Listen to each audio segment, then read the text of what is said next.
पूरे देश में घटना की चर्चा है। अब तक आप इसको समझ चुके होंगे, सुन चुके होंगे। मुस्कान ने अपने पति सौरभ को काट कर, उसके शरीर के टुकड़े टुकड़े बांट कर ड्रम में भर के सीमेंट से जमा दिया। ये उसके किस माइंडसेट की ओर इशारा करता है?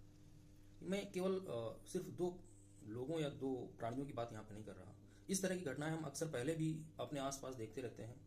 देश विदेश में ऐसी घटनाएं हुई हैं और आगे होंगी या नहीं होंगी तो समय बताएगा। लेकिन ये जो एक माइंड सेट है कि अगर कोई व्यक्ति हमें पसंद आया तो उसके साथ रिश्ता बनाया, कुछ समय गुजारा, समय गुजरा, पसंद हमारी बदल गई तो उसको मौत के घाट उतार दिया। ये हम संस्कार कहें या दुष्संस्कार कहें या सोच कहें, ये हमारे जहन में पनपती कैसे है, कहां से आती है, इसके पीछे कौन से कारण हैं? सामाजिक कारण है, पारिवारिक कारण है, या ये जो हमारे सोशल मीडिया का बवाल सर पे चढ़ के बोल रहा है, बहुत बड़ा कारण ये भी है। अब लोग कहेंगे कि माँ बाप को अपने बच्चों को समझाना चाहिए, अच्छी परवरिश देनी चाहिए, अच्छे संस्कार देने चाहिए। मेरे ख्याल से कोई भी माँ बाप अपने बच्चों को ऐसे संस्कार नहीं देना चाहता या देता है कि वो आगे चल के अपने जीवन साथी की हत्या करने जैसा जघन्य अपराध भी कर सके। इस केस में तो मुस्कान की मां ने उसके लिए फांसी की मांग भी की है। तो बात तो अल्टीमेटली यहां पर आती है कि हम जिस पीढ़ी को आगे अपने बड़ा होता देख रहे हैं, उस पीढ़ी को इस दुर्दांत जंगल से बाहर कैसे निकालें, कैसे उसको इस तरह के जो क्रियाकलाप घट रहे हैं इनसे दूर रखने की कोशिश कैसे कर सकते हैं।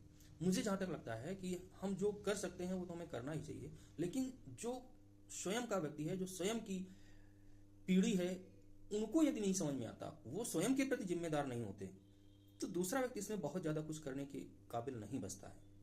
तो इस घटना से प्रत्येक व्यक्ति को, प्रत्येक युवा को स्वयं को जांचने परखने का काम खुद करना पड़ेगा कि वो ऐसी चीजों को अपने ऊपर हावी ना होने दे और अपने साथ साथ अन्य परिवारों को, अन्य लोगों को बर्बाद ना करे। किसी एक व्यक्ति को बनाने में व्यक्ति के कर्मों का सहयोग तो और भागीदारी तो है ही, लेकिन उस व्यक्ति के परिवार की, उस व्यक्ति से जुड़े उसके माँ बाप, उसके अन्य गंभीर रिश्ते, उन सबका भी महत्व होता है, उन सबका भी कुछ ना कुछ त्याग होता है और कुछ ना कुछ सहयोग होता है, जब जाकर के एक कोई पर्सनालिटी, एक अच्छी पर्सनालिटी क्रिएट होती है।